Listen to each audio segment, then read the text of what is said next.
الحمد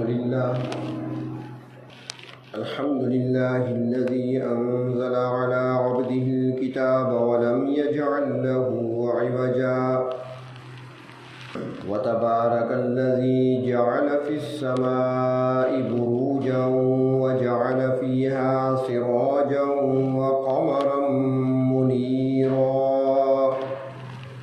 وأشهد أن لا إله إلا الله وحده لا شريك له وأشهد أن سيدنا ومولانا محمدا عبده ورسوله أما بعد فأعوذ بالله من الشيطان الرجيم بسم الله الرحمن الرحيم يا أيها الناس اتقوا ربكم الذي خلقكم من نفس واحدة وخلق منها زوجها وبث منهما رجالا كثيرا ونساء صدق الله مولانا العظيم مولاي صل وسلم دائما أبدا على حبيبك خير الخلق كلهم. قابل احترام بزرگوں اور عزیز دوستوں، 4 چیزیں ایسی ہیں جو تقریباً تمام انبیاء علیہ السلام کی سنت کہلاتی ہیں: نکاح کرنا، ختنہ کرنا، مسواک کرنا اور خوشبو کا استعمال. تمام انبیاء علیہ السلام نے ان 4 چیزوں کو اپنایا ہے. نکاح میں حضرت عیسیٰ علیہ السلام ایسے ہیں کہ جن کا نکاح زمین پر نہیں ہوا، لیکن قیامت سے قبل انہوں نے زمین پر تشریف لانا ہے اور نکاح کرنا ہے. اور دوسرے حضرت یحییٰ علیہ السلام، انہوں نے نکاح نہیں فرمایا. باقی تمام انبیاء علیہ السلام کی سنت ہے نکاح کرنا. ایک بات تو یہ بھی ذہن میں رہے کہ نکاح کرنا یہ رسم نہیں ہے، نکاح کرنا رواج نہیں ہے، بلکہ نکاح عبادت ہے. جس طرح نماز عبادت ہے، جس طرح روزہ عبادت ہے، جس طرح نفل ادا کرنا عبادت ہے، صدقہ خیرات کرنا عبادت ہے، کیونکہ اس کا حکم اللہ نے دیا ہے یا اللہ کے رسول نے دیا ہے، تو اسی طرح نکاح بھی عبادت ہے اور اس کا حکم بھی اللہ رب العزت نے دیا ہے اور اللہ کے محبوب نے دیا ہے. اور پھر جب کوئی عبادت کی جاتی ہے تو اس کی ادائیگی میں یہ خیال رکھنا ضروری ہے کہ عبادت اپنی مرضی سے نہیں کی جاتی، بلکہ ہمارے دین نے عبادت کے لیے طریقہ بھی بتا دیا کہ عبادت کیسی کرنی چاہیے. نماز عبادت ہے تو نماز کا طریقہ بتا دیا. اب اگر کوئی شخص اپنی مرضی سے، اپنی خواہش کے مطابق، اپنے طریقے سے نماز ادا کرتا ہے تو وہ نماز اللہ کے ہاں قابل قبول تصور نہیں ہوگی. جو نماز نبی اکرم صلی اللہ علیہ وسلم کے بتائے ہوئے طریقے کے مطابق ادا کی جائے گی، وہی نماز شرف قبولیت کا مقام حاصل کرے گی. اسی طرح باقی عبادات بھی ہیں. تو نکاح کرنا یہ عبادت ہے. اور پھر نبی اکرم صلی اللہ علیہ وسلم نے جہاں نکاح کرنے کے فضائل بیان فرمائے، جہاں نکاح کا حکم دیا، بطور خاص جوانوں سے خطاب کرتے ہوئے فرمایا تھا کہ نکاح کرو، تو وہاں اللہ کے رسول صلی اللہ علیہ وسلم نے نکاح کا صرف زبانی طریقہ نہیں بتایا، بلکہ خود اپنے نکاح کر کے دکھائے، اپنی بیٹیوں کے نکاح کرا کے دکھائے. حضرت علی المرتضیٰ رضی اللہ تعالیٰ عنہ نبی اکرم صلی اللہ علیہ وسلم کے چچا زاد بھی ہیں اور پلے بڑے بھی آپ ہی کے گھر میں ہیں. جب حضرت علی المرتضیٰ رضی اللہ تعالیٰ عنہ کی عمر 21 سال کی ہوئی اور حضرت فاطمہ الزہرا رضی اللہ تعالی عنہ کی عمر 15.5 سال کی ہوئی، حضرت علی المرتضیٰ کو مشورہ دیا جاتا ہے حضرت ابو بکر صدیق کی طرف سے، حضرت عمر فاروق کی طرف سے، کہ آپ جائیں اللہ کے محبوب صلی اللہ علیہ وسلم کی خدمت میں حاضر ہو کر رشتہ طلب کر لیں۔ رشتہ مانگنا، اظہار کرنا، یہاں پر ایک بات اور بھی عرض کروں کہ اس کے لیے ضروری نہیں ہے کہ مرد حضرات یعنی کہ جس لڑکے کے والدین نے رشتہ تلاش کرنا ہے وہی جا کر پیغام دیں۔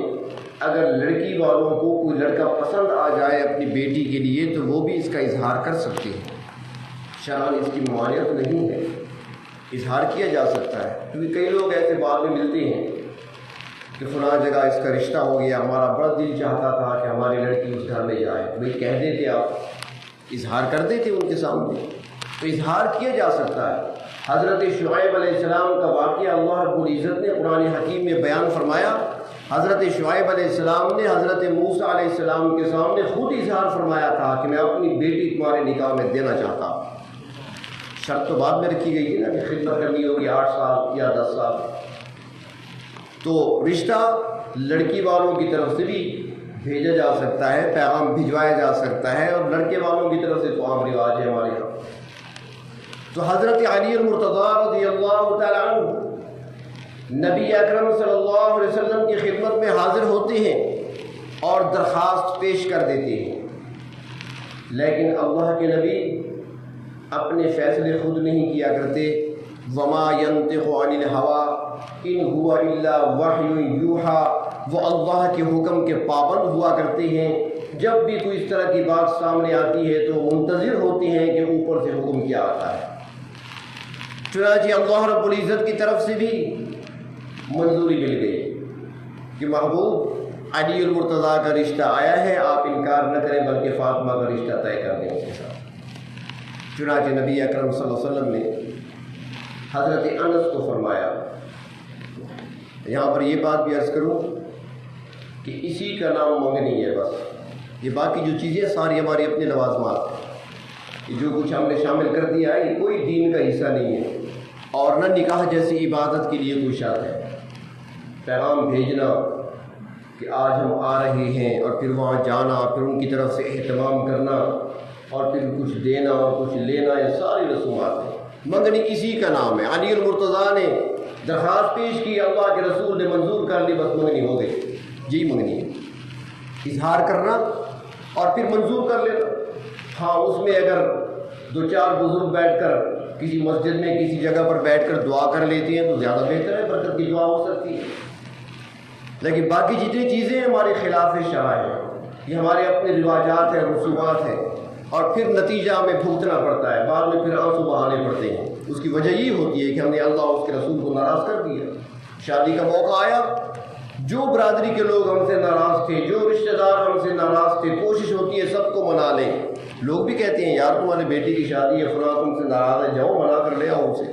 منانے جاتے ہیں، ہم سب کو منا کر لے آتے ہیں، اس موقع پر اللہ اور اس کے رسول کو ناراض کر کے نکال دیتے ہیں۔ ہمیشہ ایسے ہوتا ہے ہمارے یہاں، جب خلاف ورزی ہوگی تو ناراض کر دیا اللہ اور اس کے رسول صلی اللہ علیہ وسلم کو۔ تو بہر طور منگنی ہو گئی۔ سرکار دو عالم صلی اللہ علیہ وسلم نے فرمایا انس جاؤ ابو بکر کو، عمر کو، عثمان کو، طلحہ کو، زبیر کو اور چند انصار کے افراد کو بلا کر لے آؤ۔ چنانچہ حضرت انس خادم تھے، حکم کی تعمیل میں چلے۔ حضرت صدیق اکبر، فاروق اعظم، عثمان غنی، حضرت طلحہ، حضرت زبیر، چند اشخاص انصار میں سے بلا کر لے آئے رضی اللہ تعالی عنہم۔ وہ آ گئے جب جو اللہ کے رسول صلی اللہ علیہ وسلم نے منبر پہ کھڑے ہو کر خطبہ ارشاد فرمایا، اور خطبہ ارشاد فرما کر آپ نے حضرت علی المرتضیٰ کے ساتھ اپنی لخت جگر حضرت فاطمہ کا نکاح کر دیا۔ صحابہ کے سامنے اعلان کر دیا کہ میری بیٹی فاطمہ کا نکاح علی المرتضیٰ سے ہو رہا ہے اور میں نے نکاح کر دیا۔ نکاح ہو گیا۔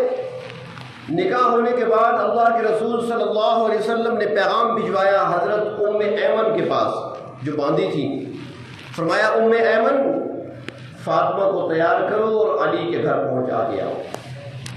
یہ شادی ہو رہی ہے، کس کی ہو رہی ہے بھائی؟ کسی وزیر اعظم کی نہیں، کسی وزیر اعلیٰ کی بیٹی کی نہیں، کروڑوں کے زیورات نہیں پہنائے گئے. اس کی شادی ہے، اس کی لخت جگر ہے جس کو اللہ نے فرمایا تھا اگر آپ چاہیں تو احد پہاڑ آپ کے لیے سونے کا بنا دیا جائے اور آپ کو جانا بھی نہیں پڑے گا سونا لینے کے لیے. آپ جہاں جہاں چلیں گے پہاڑ آپ کے ساتھ چلتا رہے گا.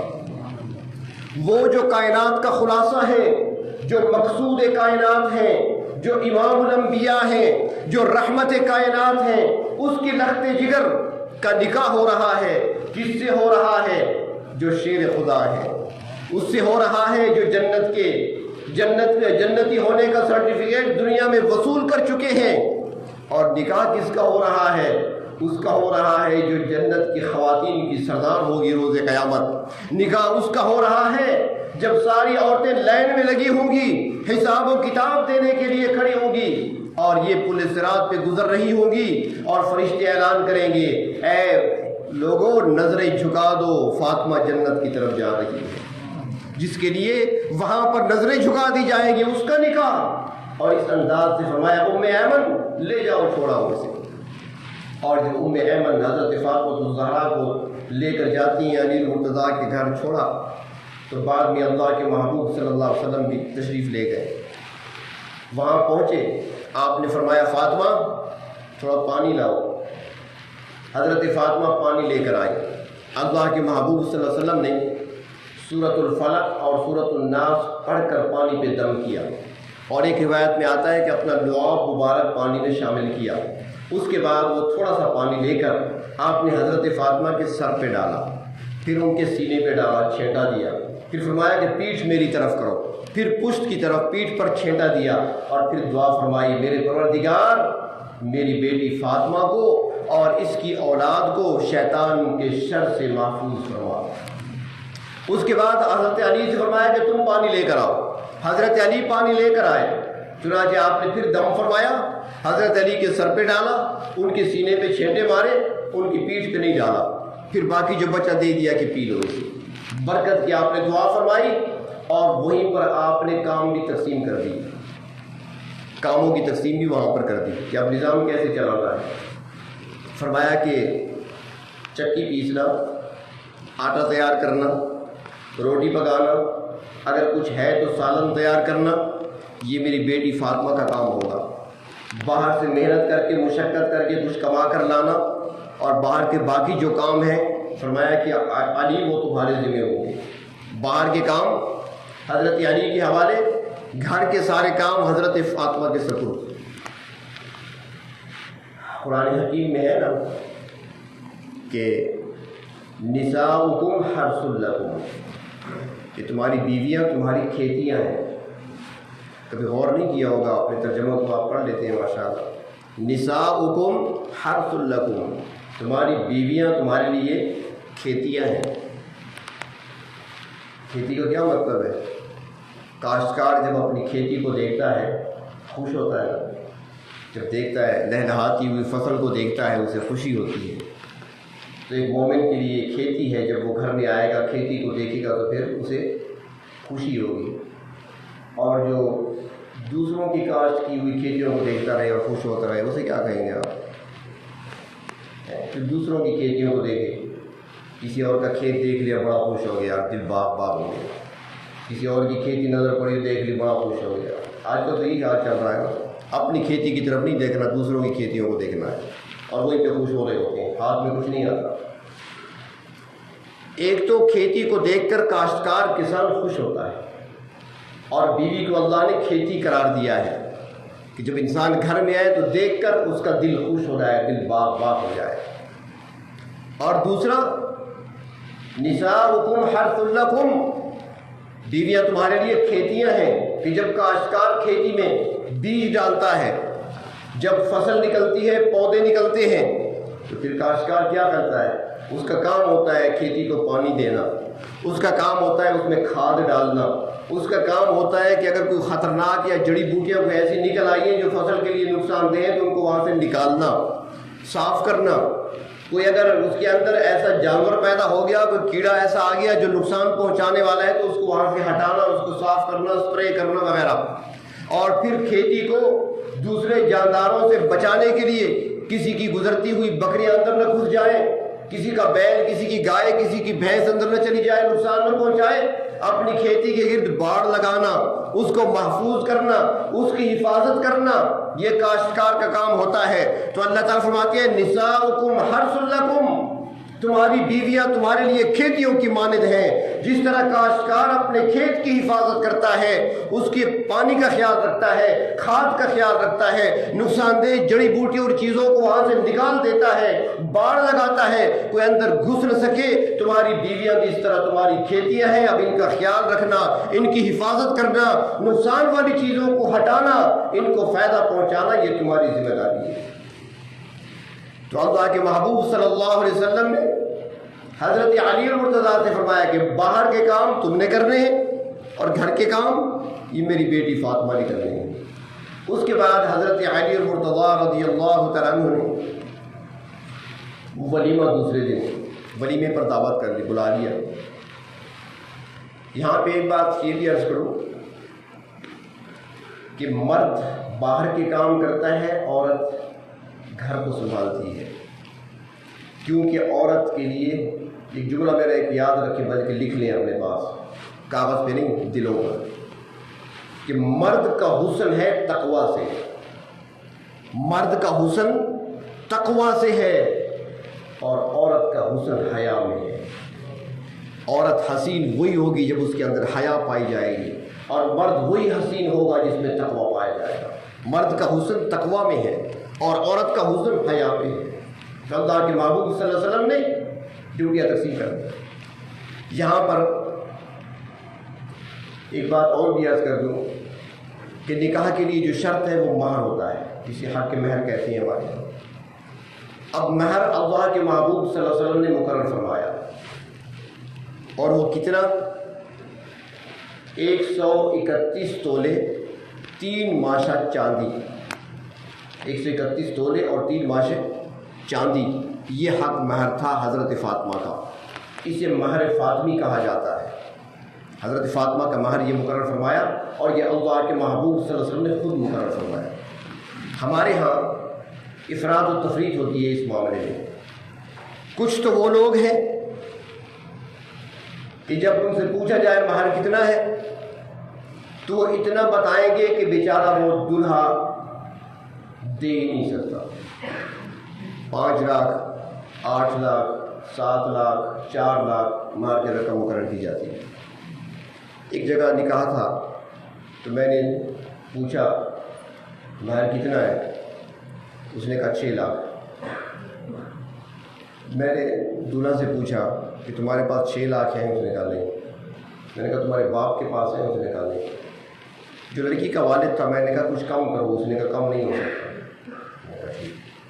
میں نے کہا اچھا یہ بتاؤ جب تمہاری اپنی شادی ہوئی تھی مہر کتنا تھا؟ اس نے کہا وہ اور زمانے تھے، اس بات کو چھوڑیں. میں نے کیوں چھوڑیں؟ وہ بھی نہیں کہا تھا، یہ بھی نہیں کہا ہے. آپ کا کتنا تھا؟ چلو میں نے کہا وہ چھوڑے کہ بیٹے کی شادی کی ہے. اس نے کہا جی. میں نے کہا بیٹے کا مہر کتنا تھا؟ اس نے کہا وہ میرے اپنے رشتہ دار تھے. باتیں اور یقین جانیے یہی وجوہات ہیں. یہ کہتے ہیں نا جی بچی کی سیفٹی کے لیے ہمیں کرنا پڑتا ہے، بچی کی سیفٹی کے لیے کرنا پڑتا ہے. میں ان سے کہتا ہوں بچی کی سیفٹی کے لیے کام تو ضرور کریں، لیکن بچی کی سیفٹی کے لیے سیفٹی نہ اٹھائیں.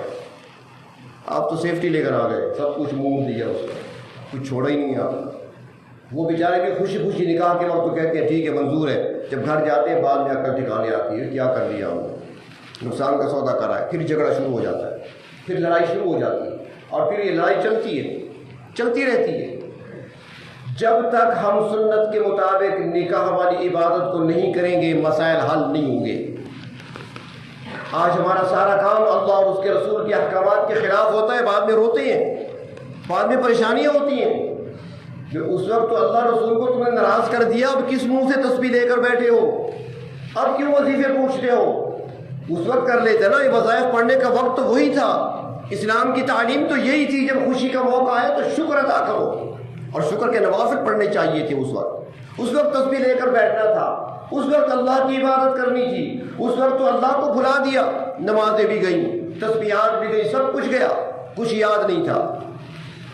اس وقت تو کہا کرتے نا پترا سے شادیاں روز روز ہو رہی، کوئی کڑے کڑے موقع ایسے آتے آ رہے ہیں، تو ٹھیک ہے، تو اب پھر آئے ہو نا پکڑ میں، آپ بھی پھر بتاؤ، ایسے موقع بھی کبھی کبھی آیا کرتے ہیں۔ تو سنتوں کے مطابق اب ایک بات میں پوچھوں، آپ یہ بتائیں کہ ابھی فرض سے پہلے، فرض پڑھیں گے نا جمعے کے، تو فرضوں سے پہلے ہم 4 رکعت کیا پڑھیں گے؟ بتائیں، یہ سبق ہے، آج رٹ لیں، اسے یاد کر دیں۔ 4 رکعت کیا پڑھیں گے؟ فرضوں کے بعد 4 اور 2 رکعت کیا پڑھیں گے؟ سنت ہے نا، یہ سب جانتے ہیں۔ اچھا یہ بتائیں کہ نکاح کیا ہے؟ اللہ کے نبی نے فرمایا نا، النکاح من سنتی فمن رغب عن سنتی فلیس منی، یہ ہر خطبہ نکاح میں حدیث پڑھی جاتی ہے۔ آپ نے فرمایا نکاح میری سنت ہے، اور ابھی جو پڑھیں گے وہ کیا ہوگا؟ سنت، اور نکاح بھی ہے سنت۔ تو کیا خیال ہے، اب سنت جو پڑھیں گے اس سے پہلے ذرا موسیقی لگا لیں، تھوڑی سی موسیقی سنت کے ساتھ، پھر جب پڑھ لیں گے تھوڑی سی پھر لگا لیں گے۔ اس سنت کے ساتھ تو موسیقی گناہ ہے اور اس کے ساتھ ثواب ہے۔ اللہ کے محبوب صلی اللہ علیہ وسلم جا رہے تھے، راستے میں کہیں پر بانسری کی آواز آئی، آپ نے اپنی مبارک انگلیاں اپنے کانوں میں دے ڈالی اور چلتے رہے، راستہ بدل دیا۔ حضرت انس سے بعد میں فرماتی ہے، انس سنو، اب بتاؤ آواز اب بھی کیا آ رہی ہے کہ نہیں؟ جب انہوں نے بتایا کہ آواز نہیں آ رہی، تب آپ نے انگلیاں کانوں سے نکالی، اور ایک موقع پر اللہ کے رسول نے فرمایا کہ میں بھیجا گیا ہوں موسیقی کی آلات کو توڑنے کے لیے، بھیجا اس لیے گیا ہوں، آلات کو ختم کرنے کے لیے بھیجا گیا ہوں۔ یہ بانسلیاں، یہ باجے وغیرہ، فرمایا کہ اس کو ختم کرنے کے لیے میں آیا ہوں، اور جو نبی ان چیزوں کو ختم کرنے کے لیے آئے تھے، ہم اسی کو عبادت میں شامل کر لیں اور پھر توقع رکھیں کہ اس میں برکت آئے گی۔ کیسے آئے گی؟ تو برکتیں اگر حاصل کرنی ہے تو وہ اللہ کے محبوب کے طریقوں سے حاصل ہوگی۔ جب اللہ کے محبوب کائنات کے امام ہیں، کائنات کے سردار ہیں، پوری کائنات کے لیے رحمت بن کر آئے ہیں، ان کی بیٹی کا نکاح کس طریقے سے ہو رہا ہے؟ حضرت علی مرتضیٰ رضی اللہ تعالیٰ عنہ ولیمہ کرتے ہیں۔ ہمارے یہاں یہ بھی ہوتا ہے نا کہ ولیمہ، کتنے لوگوں سے ہم کھائے بیٹھے ہیں تو اب کھلائیں گے نہیں۔ باتیں بڑی عجیب ہوتی ہیں ہمارے یہاں، بڑے عجیب عجیب جملے، جب آپ سنتے ہیں تو حیران رہیں گے۔ عام سا بندہ ہوگا اور ایسا جملہ کہے گا کہ پڑھے لکھے خاموش ہو جاتے ہیں، یار اتنے لوگوں سے ہم کھائے بیٹھے ہیں تو کھلائیں گے نہیں ان کو؟ کھلاؤ۔ اب کیسے کھلائیں گے؟ یار ایک 50,000 روپئے چاہیے، بیٹے کا ولیمہ ہے، 1,00,000 روپئے ادھار، کب دو گی؟ بس دے دوں گا، جلدی اتار دوں گا۔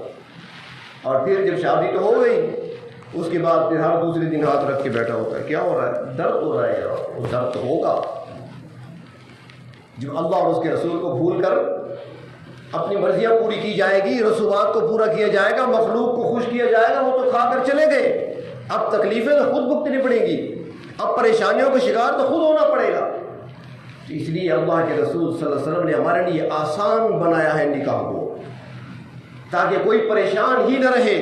اور اللہ رب العزت نے برکت کا وعدہ بھی فرمایا ہے، قرآن حکیم میں اللہ تعالیٰ فرماتے ہیں کہ نکاح کر دیا کرو، فرمایا کہ ان یکونوا فقراء یغنہم اللہ من فضلہ، اگر وہ غریب ہوں گے تو اللہ فرماتے ہیں کہ اپنے فضل سے ہم ان کو غنی کر دیں گے، ہم دے دیں گے سب کچھ، لیکن وہ تب ملے گا نا جب اللہ کی رضا ہوگی، اللہ کی مرضی کے مطابق ہوگا تو تب ہوگا۔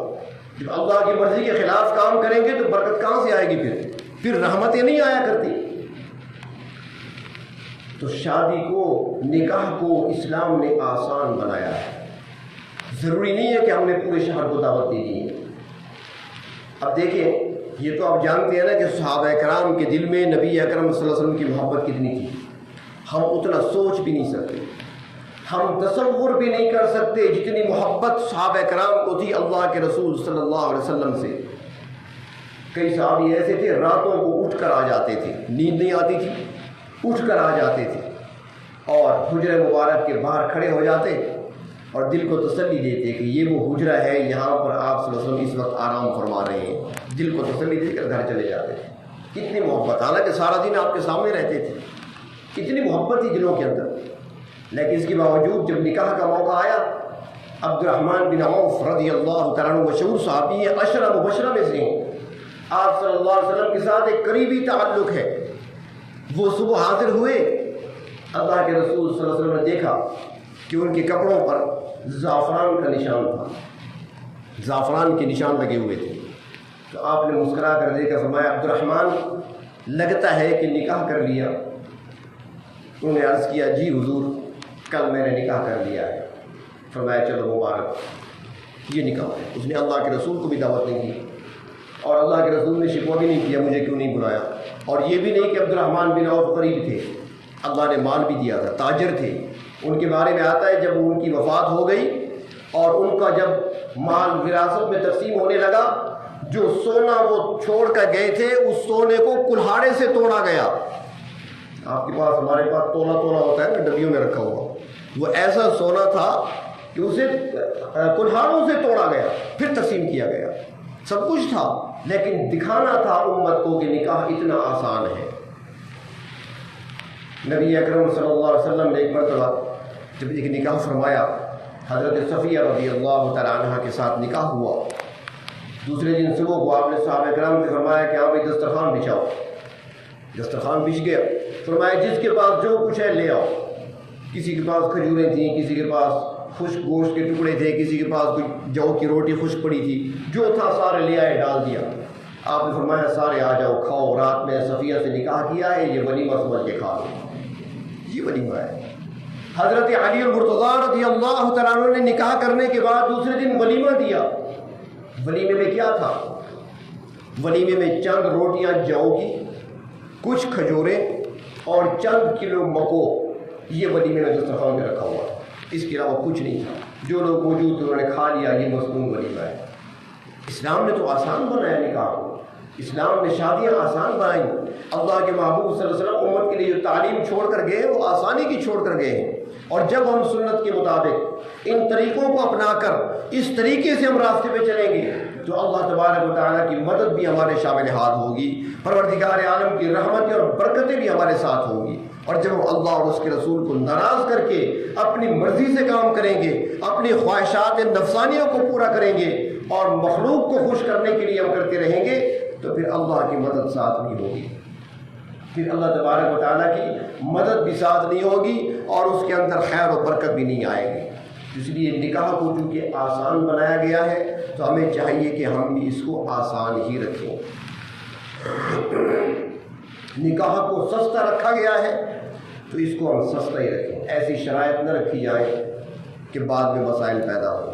آج انہی کی وجہ سے بہت سارے ایسے گھر ہیں جہاں پر بچیاں بڑھاپے تک پہنچ چکی ہیں، ایسے نوجوان ہیں جو 40 سال سے عمر ان کی کراس کر چکی ہے، چونکہ رشتے مہنگے ہیں، کہاں سے پورے کریں اخراجات۔ اور پھر جو دیکھا گیا ہے معاشرے کے اندر کہ جنہوں نے جتنی کڑی شرائط رکھی ہے اتنا ہی ان کے مسائل زیادہ پیدا ہوئے، اور جن لوگوں نے سنت سمجھتے ہوئے سنت کے مطابق نکاح کیے ہیں الحمدللہ وہاں پر کوئی مسائل پیدا نہیں ہوئے۔ چھوٹی موٹی تو ہر جگہ ہو جاتی ہے، تھوڑی بہت تو ہوا کرتی ہے، لیکن زیادہ مسائل وہاں پہ نہیں بنے۔ اور جنہوں نے خلاف سنت چلتے ہوئے کام کیا تو ان کے لیے مسائل پیدا ہوئے ہیں، اور پھر ساری زندگی وہ پھرتے رہتے ہیں، گھومتے رہتے ہیں، کبھی ایک دربار پہ اور کبھی کسی کے پاس، کبھی وظیفہ لیا، کبھی کہیں سے دعا کرائی، کہیں کوئی تسبیح بیٹھ کر پڑھنی شروع کر دی، مسائل حل ہو جائے۔ مسائل حل نہیں ہوتے، وہ کیسے حل ہوں گے؟ وہ تو حل ہوں گے اللہ کو راضی کرنے سے۔ جو ہم ناراض کر بیٹھے ہیں، جو ہم نے اللہ کے احکامات کو توڑا، رب تعالیٰ کی ناراضگی مول لی ہے، تو اس کا حل یہ ہے کہ اور تسبیحات پڑھنے کے بجائے استغفار پڑھنا چاہیے۔ تو اس لیے نکاح کو عام ہونا چاہیے، نکاح کو سستا ہونا چاہیے، اور جتنی جس کی وسعت ہے اسی کے مطابق ہی چلنا چاہیے۔ اور خصوصاً مہر میں احتیاط کرنی چاہیے۔ حق مہر جو کہ لڑکی کا حق بنتا ہے اور شرط بھی ہے نکاح کے لیے، اس میں ہمارے ہاں افراط تفریط سے کام لیا جاتا ہے۔ کچھ تو وہ لوگ ہیں جو حد سے زیادہ رکھتے ہیں، اتنا جو آگے کوئی ادا بھی نہیں کر سکتا، اور کچھ وہ لوگ بھی ہیں کہ جو سارے اخراجات کریں گے، لاکھوں روپیہ خرچ ہو گیا شادی پر، یہ ڈھول بجانے والوں کو بھی دے دیے، موسیقی والوں کو دے دیے، شادی ہال بک کرایا وہاں ہزاروں روپے لگا دیے، ہر کام پہ لگا دیے، لیکن جب نکاح کا وقت آتا ہے اور پوچھا جائے کہ مہر کتنا ہوگا، جواب ملتا ہے 5,000 روپے۔ خدا را چھوڑیں ان باتوں کو۔ 2 باتوں میں بخل سے کام لیا جاتا ہے اور دونوں باتیں خطرناک ہیں۔ گو کے نکاح ہو جاتا ہے، اس میں کوئی شک نہیں، لیکن ظلم اور زیادتی ہے لڑکی کے ساتھ اور خود والدین کر رہے ہوتے ہیں جب اس کا مہر 5,000 مقرر کیا جاتا ہے اور باقی اخراجات لاکھوں میں ہوتے ہیں۔ ایسا نہیں ہونا چاہیے۔ کم از کم مہر فاطمی تو ہونا چاہیے۔ حضرت فاطمہ رضی اللہ تعالیٰ عنہ کا مہر جو اللہ کے رسول صلی اللہ علیہ وسلم نے مقرر فرمایا 131 تولے 3 ماشے چاندی جو بنتی ہے، یا اس کی قیمت چاندی یا اس کی قیمت، یہ مہر فاطمی ہے، یہ تو ہونا چاہیے کم از کم۔ یہ 5,000 اور 6,000 اور 3,500 یہ مذاق ہے، دین کے ساتھ مذاق ہے، ایک یہاں پر۔ اور دوسری بات کہ ڈھول بجانے والے جب فیس مانگیں گے تو دیتے ہوئے تکلیف نہیں ہوتی۔ میں بات کھل کر رہا ہوں اس لیے کہ میں یہ فیسیں لے کر نکاح پڑھانے والا نہیں ہوں۔ ڈرتے وہ ہیں نا جو فیسیں لے کر نکاح پڑھاتے ہیں، ہم نے کوئی فیس نہیں دینی اور نہ نکاح پڑھاتے ہیں، بہت کم جاتا ہوں کوئی نکاحوں پر، اس لیے بات میں ڈٹ کر سکتا ہوں۔ مجھے یہ خطرہ نہیں ہے کہ مجھے کوئی نکاح پہ نہیں بلائے گا، مجھے خوشی ہوتی ہے جب مجھے نہ بلایا جائے۔ تو بہر طور ایک جب وہ شادی ہال والے کو رقم دیں گے، وہاں پر چہرے پر کوئی تاثر نہیں آئے گا برا۔ کوئی اور آ گیا دروازے پر ڈھول بجانے لگا، اس کو بھی دے دیا، ابھی شادی کا موقع ہے، خوشی کا موقع ہے، دے دو۔ لیکن یہ سارا بخل اور ساری کنجوسی یہ اس وقت اس کے دل میں جمع ہو جائے گی جب نکاح پڑھانے کے بعد مولوی کو دینے کے لیے جیب میں ہاتھ ڈالے گا اور پوچھے گا اپنے ساتھی سے، یار کتنے دے دوں؟ وہ کہے گا 500 کو مہینے سے۔ کہیں مولوی امیر نہ ہو جائے، مولوی امیر ہو جائے گا۔ ایسے ہوتا ہے نا، آپ سارے اس میں ہیں، میں بھی شامل ہوں، لیکن میں نے کسی سے پڑھایا نہیں نکاح، خود ہی پڑھا لیتے ہیں الحمدللہ۔ اور آپ سارے اس میں دیکھتے رہتے ہیں روزانہ کی محفلوں میں، پوچھ لیں کتنے دیں؟ 500 بس کافی ہے، ٹھیک ہے۔ مولوی امیر ہو گیا تو کام خراب ہو جائے گا۔ اللہ کے بندے، مولوی امیر ہوگا تو تمہارا کام چلے گا۔ وہ نماز جب پڑھائے گا توجہ اللہ کی طرف ہوگی، دھیان اس کا نماز کی طرف ہوگا۔ اگر وہ غریب رہے گا تو کھڑا مصلی پہ ہوگا، دھیان گھر کی طرف ہوگا، اس کا خیال اپنے بچے، بیمار بچے کی طرف ہوگا جسے ڈاکٹر کو دکھانا ہے اور فیس کی رقم نہیں ہے اس کے جیب میں، وہ تو پریشان رہے گا، کیا آپ کو نمازیں پڑھائے گا؟ جنہیں حقیر سمجھ دیا، جنہیں حقیر سمجھ کر بجھا دیا تم نے، یہی چراغ جلیں گے تو روشنی ہوگی۔ نمازوں میں نور تب آئے گا، آپ کی عبادات میں لذتیں تب آئیں گی جب آپ کے مصلی پر پڑھانے والا، نماز پڑھانے والا امام وہ توجہ اور دھیان سے نماز پڑھائے گا، اور توجہ دھیان سے اس وقت پڑھا سکتا ہے جب اس کو معاشی فکر نہیں ہوگی۔ خدا را ان 2 باتوں میں خیال رکھیں نکاحوں پر۔ ایک تو مہر میں خیال رکھیں، نہ تو بہت آگے چڑھ جائیں کہ ادا نہ کیا جا سکے، اور نہ ہی اتنا کم رکھیں کہ بات بے سیوں کر رہ جائے اور دین کا مذاق بن جائے۔ اور دوسری بات کہ جو نکاح پڑھانے والے ہیں ان کے ساتھ بھی خدا را مہربانی کیا کریں، مولوی کو ایسی نظر سے نہ دیکھا کریں۔ اگر مسجد کے امام نے موٹر سائیکل لے لی ہے نا تو سارا محلہ دیکھتا ہے، کتوں کی جس اس کے پاس پیسے کہاں سے آ گئے، وہ موٹر سائیکل دیکھو اس کا، میرے پاس نہیں ہے اس کے پاس ہے، وہ تمہیں کیا تکلیف ہے؟ اسے اللہ نے دیا ہے، آپ کو دے سکتے ہیں، اللہ تعالیٰ اسے نہیں دے سکتے؟ تو اس نظر سے نہ دیکھا کریں۔ محلے کی مسجد محلے کے گھروں سے بہتر ہونی چاہیے، اور مسجد کے امام کے گھر میں پکنے والا کھانا محلے کے گھروں میں پکنے والے کھانوں سے بہتر ہونا چاہیے۔ اگر اس طریقے سے امام کو رکھیں گے، مقام دیں گے، عزت دیں گے، تو پھر دیکھیں کہ اللہ کے ہاں آپ کو کیا مقام ملتا ہے۔ کیونکہ یہ امامت کا مصلی یہ صرف نمازیں پڑھانے کی طرف مت دیکھا کریں، یہ نہ سوچیں کہ مصلی کیا ہے بس نماز پڑھا، نہیں، مصلی پہ جو کھڑا ہے وہ وارث کس کا ہے۔ ہمارے پاس جب کوئی آ جاتا ہے نا تو ہم کہتے ہیں یار اس نے بڑا برا کیا میرے ساتھ، لیکن ادھر بھی ادھر منہ ہے، کہتے ہیں نا اس کے باپ کا منہ ہے، اس کے باپ کی آنکھیں کھاتی ہیں مجھے، اس کی باپ کی نظریں کھاتی ہیں، بیٹا کس کا ہے، اس کے ساتھ میرے تعلقات تھے اس لیے میں خاموش ہو گیا۔ تو یہاں بھی سوچیں نا کہ وارث کس کا ہے۔ مسلح کہاں سے ملا ہے؟ اللہ کے محبوب کا وارث ہے۔ امامت تو وہ مقام ہے کہ اللہ تبارک و تعالیٰ نے حضرت ابراہیم علیہ السلام کو کتنی آزمائشوں میں ڈالا، کتنے آزمائشوں سے گزرے، کتنے امتحانات پاس کیے، اللہ کی رضا کے لیے گھر بار کو چھوڑا، وطن کو چھوڑا، گھر کو چھوڑا، باپ کو چھوڑا، ہجرت پر مجبور ہوئے، سفر کیا، فلسطین میں جا کر آباد ہوئے۔ 90 سال تک اولاد نہیں تھی، 90 سال کی عمر میں بیٹا ملا۔ جب بیٹا کچھ بڑا ہوا، دودھ پیتا بیٹا تھا، حکم آ گیا وادی غیر ذی زر میں چھوڑاؤ۔ کہاں چھوڑاؤ؟ فلسطین سے اٹھو، مکہ مکرمہ تک جاؤ، 1 مہینے کا سفر ہے، 1 مہینے کا سفر، یہ نہیں کہ یہاں سے اٹھاؤ قریشی میں موڑ پہ چھوڑاؤ۔